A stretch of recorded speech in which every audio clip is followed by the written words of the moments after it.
Bonjour à tous, je suis Madame Buté, enseignante d'économie-gestion au sein du lycée du Nord à Aqua. J'interviens auprès d'élèves inscrits en CAP ECMS. Je vais vous présenter le diplôme et la méthodologie de la préparation des épreuves en autonomie. Alors qu'est-ce que le CAP ECMS? C'est une formation qui prépare au métier d'employé de commerce multispécialité. Les élèves apprennent à réceptionner, à stocker la marchandise, à accueillir la clientèle et à encaisser.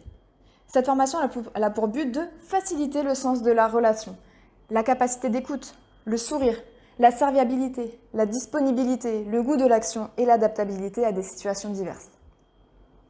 Parlons du règlement d'examen. En CAP, pour réussir, il faut obtenir la moyenne générale, donc au moins 10 sur 20, dans le domaine professionnel, mais également dans le domaine général. Nous évaluons les compétences de l'élève apprises durant les 2 années de CAP grâce à des CCF. Dans le domaine professionnel, l'élève va passer les épreuves EP1 et EP2. La première consiste à vérifier la pratique de la réception et de la tenue du rayon, ainsi que les connaissances sur l'environnement économique, juridique et social de l'entreprise. La deuxième épreuve est la pratique de la tenue de caisse et de l'information client. Pour les matières générales, le français, l'histoire-géographie, les mathématiques-sciences et le PS, il s'agit également de CCF. L'épreuve de langue vivante est quant à elle facultative, c'est-à-dire que les élèves peuvent s'inscrire ou non à l'examen. Les épreuves professionnelles, de quoi s'agit-il? L'épreuve EP1 elle a pour but de vérifier le niveau de compétences professionnelles du candidat, ses attitudes professionnelles dans le ou les points de vente d'accueil, ainsi que ses connaissances de l'environnement économique, juridique et social des activités professionnelles. L'épreuve EP2, elle vise à apprécier le niveau des compétences professionnelles du candidat concernant la tenue de caisse et bien sûr l'information client. Plus concrètement, je vais détailler l'épreuve EP1.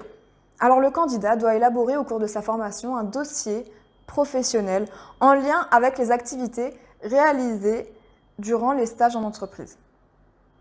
Ce dossier se compose de 3 fiches. Une fiche descriptive liée à la réception et à la tenue des réserves, une deuxième fiche liée à l'état marchand du rayon et un schéma commenté d'implantation du rayon. Mais ce n'est pas tout. Le candidat doit également présenter 3 fiches sur l'environnement économique, juridique et social de l'entreprise. Donc à partir de documents d'entreprise, le ou la candidate doit présenter une fiche sur un thème juridique et social, une deuxième sur un thème économico-commercial d'entreprise et une fiche point presse à partir de relevés de points d'actualité. Alors maintenant, comment allez-vous pouvoir réaliser en autonomie ce dossier chez vous? Alors premièrement, vous allez pouvoir exploiter toutes les ressources ramenées de votre stage en entreprise. Vous pouvez également utiliser vos cours de vente et d'économie droit. Vous pouvez suivre les conseils de vos tuteurs ou tutrices d'entreprise. Et bien sûr, vous devez rester en contact avec vos professeurs en utilisant les moyens à votre disposition, comme le NT avec Pronote, Néo, mais aussi les mails, le téléphone. Alors passons maintenant à l'évaluation de l'épreuve EP2, la pratique de la caisse et de l'information client. Il y a donc 2 types d'évaluation. La première va être réalisée en établissement de formation, donc au sein du lycée professionnel.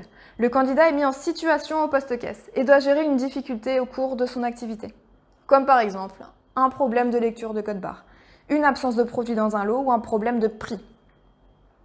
Une deuxième évaluation a lieu en milieu professionnel, donc au sein d'un point de vente. Le tuteur et le professeur de vente se concertent pour mettre en place une séquence d'évaluation relative à l'information client. Il s'agira d'être capable d'accueillir, de renseigner, d'informer un client. Maintenant, pour vous préparer en autonomie à cette épreuve, vous allez pouvoir réviser vos cours. Ensuite, si vous avez la chance d'être connecté, les manuels numériques ont été mis en ligne gratuitement par les éditeurs. Et bien sûr, n'hésitez pas à prendre contact avec vos enseignants si vous avez des questions. Nous savons que c'est une période stressante. Rassurez-vous, pour vous comme pour les candidats de métropole, si certains CCF et stages sont reportés à cause de la crise du Covid-19 que nous traversons, le ministère et le rectorat trouveront ultérieurement des solutions. Alors voilà, cette présentation touche à sa fin. Mesdames Émilie Rechigna, Catherine Ibanez, Jasmine Lurson et moi-même vous souhaitons des bonnes révisions. Merci pour votre écoute et à très bientôt.